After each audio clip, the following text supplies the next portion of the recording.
ઘોડલા ચરણતા દીઠા રામાપીરને બાપુ રામદેવજી વિવાયો આયા ઈ કે આયા ભલે ધૂળ ઉડતી. આ આપણી કચ્છ કાઠિયાવાડ ને સૌરાષ્ટ્રની ધરતીમાં એનું પોતાનું પરિવાર, મેં હમણાં કીધું એમ પોતાના નથી સમજી ગયા. રામદેવજી બાપાએ કીધેલું કે દુનિયા તમને કોઈ કાંઈ કહે, મારી સમાધિ ઉપર તમે ખોદવાની વાત ન કરતા, કારણ કે હરભુજીને બેયને મળવાનું હતું. હરભુજીને ખબર, રામદેવજી બાપાને ખબર હતી કે હરભુજીને મળીશ ને તો આવડા અમને શંકા જાગશે, અને પેલા ચેતવા હતા તોય ન સમજી ગયા. અને એ વાતને જો બાપુ સમજાવો તો આજ રાજસ્થાન બાપુ હોનાનું હોત. એક લખી લેજો, આજે એવું કોઈ કામ નથી કે રામદેવજીનો વાવટો ન હોય, રામદેવજીનું મંદિર ન હોય, કે રામદેવજી બાપાનું મંડળ ન હોય. કેવડી કૃપા! હું તો બાપુ આ મારું હાલ્યું હોય તો રામદેવજી બાપાના પ્રતાપે જ હાલ્યું છે.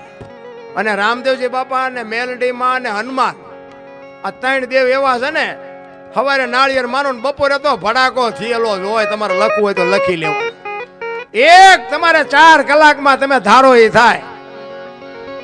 એટલે કહેવાનો મારો મિનિંગ કે સદગુરુ મહારાજની શાન હોય ને સદગુરુ કે તમે કરો ને, બહુ આડું ઓળું દોડવાની જરૂર નથી. હરિદ્વાર વાળા કે દ્વારકા જવું છે, સોમનાથ વાળા કે પાવાગઢ જવું, તો સાચું ચાશે. એટલે કીધું ભાણ કે તું ભટકીશ નહીં, મથી લે તારા અંતરમાં ઠીક કરીને બેહી જા, પછી કરવું પડે નહીં કાંઈ. આ બોલે બીજો નહીં, પરમેશ્વર છે પોતે. અકલ મઠા અવળા મથે બહાર જઈને ગોતે. કોને ભગવાન કોને મળ્યો? હું તો એમ કહું, આ બેઠો હામો તમને દેખાતો હોય, મને દેખાય છે, તમને ન દેખાય, તમારી આંખોના ચીપડા વળી ગયા છે. ક્યાં તમે ગોતો? એક સાધુની ઝૂંપડીએ તમે ઘરે કંટાળ્યા હોય છોકરાથી બૈરાથી, અને તમે મંદિરે જાઓ, આવા સંતો પાસે જાઓ અને એમ કહો કે બાપુ મારે મરી જવું છે, હું કંટાળી ગયો છું. સાધુ એમ કહે કે ભાઈ 2 દી અહીં રોકા, આનંદ કર, 2 દી પછી તારે મરવું હોય તો મરી જાય. એ કાળનો વિહામો બાપુ એ સંત કરી શકે.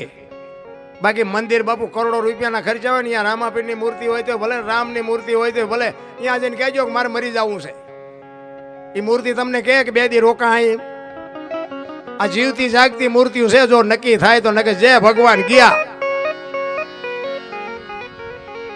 આ સમજાય એવું જ નથી. આ મારા પોતાના જાત અનુભવ છે બાપુ.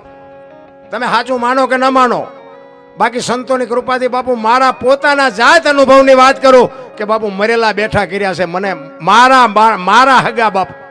આ મને પોતાને અનુભવ છે. રામદેવજી બાપાના પ્રતાપથી મરી ગયેલા બાપુ જીવતા કર્યા છે, મેં મારી નજરે જોયા છે. આપણે જો અમારા ગુરુ તો એમ કહેતા કે ભગવી કફની હામી મળે ને જો સીતારામ ન બોલી શકો ને તો મરી જાજો, તમને જીવવાનો કોઈ હક જ નથી. રામ એક સાધુ હામો મળે અને સીતારામ જો ન બોલી શકો તો આ દુનિયામાં તમને જીવવાનો કોઈ હક નથી. સંતોની બાપુ આપણા વડીલોની વાતો તો કઈક હંકરો કર્યા જેવી હતી. આપણે કે ને બધા કે નાચ છે એ ગંગા, નાયતે મરવું, નાયતે તરવું. આપણે કે ને બધા, અમારા મોટા બાપુ કહેતા હતા એ કે નાચ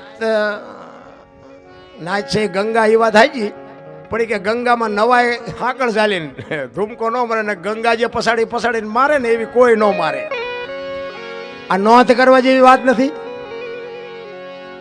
ગંગા જે તમને મારે ને એવી કોઈ ન મારે. એને નવાય ખરું કે હાકળ પકડીને નાવાનું, બહુ ઊંડા નહીં ઉતરવાનું. ગઢાની વાતો બાપુ કોઠાવું જ હતી ને. આજનું વિજ્ઞાન કે આજનું ભણતર કોઈ ન શીખડાવે. બહુ બાપુ સમય એવો જીવવા જેવો આવ્યો છે. અને હું તો એમ કહું, ઝૂંપડામાં કોઈક રહેતા હોય, કોઈ ગરીબ માણસ રહેતા હોય ને, અહીંયા બાપુ 2 કિલો લોટ દે આવો ને, એ લુગડા વગરના છોકરા રમતા હોય ને એક પાર્લેનું પડીકું આપી આવો ને, અને એ છોકરા ખાઈને તમને બાપુ કાજુ બદામની બાપુ ઓગીઠું કરો છો. એને ખબર નથી પાર્લે કેવું હોય. એને પાર્લે આપી હોય એના પેટમાં જાય ને પછી આશીર્વાદના ધોધ છૂટે ને, મારો નાશ બાપુ એમાં આંગળી નો ચેતી શકે. કરવાની જરૂર તો આ છે, પણ આપણને હોતું જ નથી. એટલે જ મહાપુરુષો કહે છે, નૂરતા ને સુરતા ને સૂક્ષ્મણા ને બાપુ મહાપુરુષોએ વાણીમાં શાન એટલી બધી કરી છે, પણ આનું મંથન કરવાની જરૂર છે. મંથન કર્યા વગર તમને મને સમજાય નહીં. એટલે કે છે ઈંગલા ને પિંગળાનો માર્ગ મેલી મેલી, સૂક્ષ્મણા માર્ગે જવાની, સૂક્ષ્મણા માર્ગે જવાની, બોલાવે છે દે ગુરુ જ્ઞાની. હાલી ભરવાને પાણી પાણી બોલાવે છે દે ગુરુ જ્ઞાની બોલાવે છે દે ગુરુ જ્ઞાની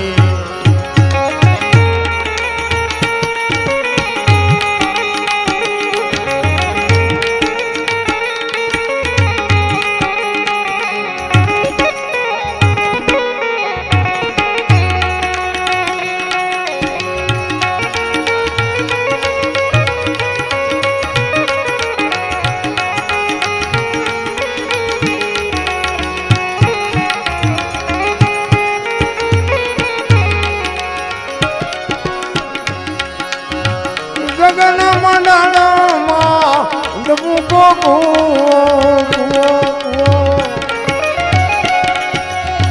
ગગન મંડળમાં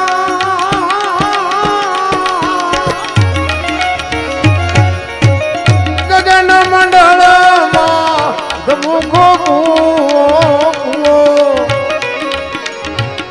ભર્યા છે અમૃત પાણી એમાં ભર્યા છે અમૃત પાણી પાણી બોલાવે છે દે ગુરુ જ્ઞાની આલી ભરવાને પાણી પાણી બોલાવે છે દે ગુરુ જ્ઞાની બોલાવે છે દે ગુરુ જ્ઞાની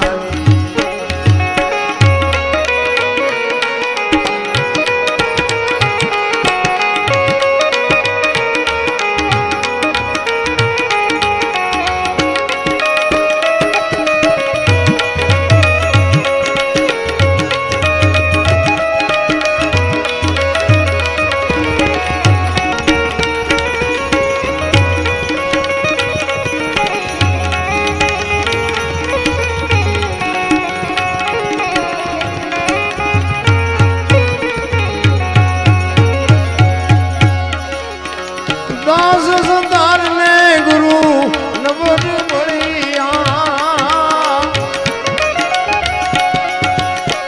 દાસ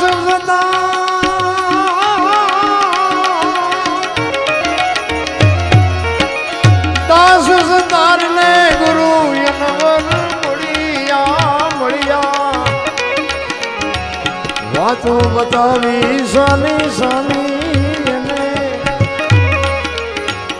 વાતો બતાવી સાની સાની અને બોલાવે છે દે ગુરુ જ્ઞાની હાલી ભરવાને પાણી પાણી બોલાવે છે દે ગુરુ જ્ઞાની બોલાવે છે દે ગુરુ જ્ઞાની બોલાવે છે દે ગુરુ જ્ઞાની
શબ્દ બાપુ સંતોએ છે ને એક એક શબ્દ લાખો લાખો રૂપિયાની એનું આપણે અમૂલ્ય શબ્દો જેને મૂલ જ ન થઈ શકે. સવારામ બાપાની એક વાણી, સવારામ બાપા એના ગુરુ મહારાજની વાત કરે છે. મારા ગુરુ મહારાજ ન મળ્યા હોત તો મારી શું દશા થાત. કચ્છનો બારવટીયો બાપુ રોઈ રોઈને કોને સંભળાવું, સતી તોરલ ન મળ્યા હોત તો મારી શું દશા થાત. આવી કાંઈક વેદના હોવી જોઈએ, આવી કંઈક પીડા હોવી જોઈએ. આ કાંઠે બારવટીયો હોય અને બાપુ એવો ભજનનો ભેટો થઈ જાય, આમાં કાંઠે જાય અને સંત બનાવી દે. આ ભજનની તાકાત કેવડી હોઈ શકે.